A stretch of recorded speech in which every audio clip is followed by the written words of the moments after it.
I want to talk about piracy, specifically digital piracy. I want to focus on two main points. Firstly, to reflect on how digitisation has progressed, and secondly, the influence that streaming has on piracy and the relevance of streaming to convergence and piracy.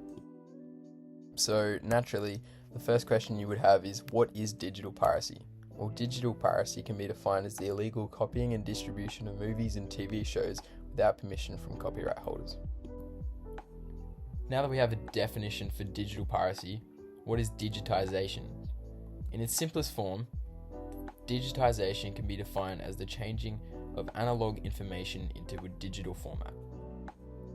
Digitisation has changed the way that we're able to watch media and has taken us from the old days of VHS tapes and DVD stacks to having access to all different types of media formats at the touch of a finger. The evolution of piracy has changed significantly. Just want to have a brief look at three main ways on how films were pirated before digitisation.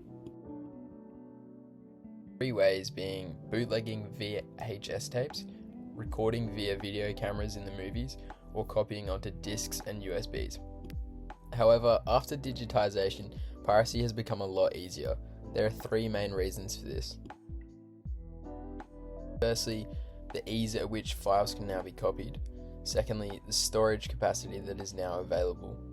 And thirdly, the reach that internet distribution provides. So, how big of an issue is it? Muso, a data company based in London that specifically focuses on online piracy, measured 52.5 billion visits to piracy websites in 2022, a 29.3% increase compared to that of in 2021, and significant other increases in both TV and film content piracy. Now I just quickly want to have a look at convergence. A simple definition for convergence is the way in which separate media technologies, cultural forms, and social practices combine to perform similar functions. This leads us to streaming.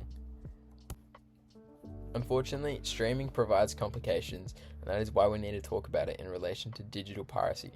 While streaming is great, it does however push some people towards piracy. There are four main reasons for this. Firstly, that there is content fragmentation across different sites. This means that the multiple subscriptions are required. Each subscription has a monthly price that is required to be paid. And finally, that there are area restrictions for some content due to copyright issues. Having now briefly looked at what streaming and convergence is, what is their relevance to piracy? Well, convergence is simply just the combining of different media formats into a single platform for which customers are able to access their favorite shows and movies. Simply putting it, there is a rise in piracy because of the rise of streaming, which is only possible because of convergence, and convergence possible because of digitisation.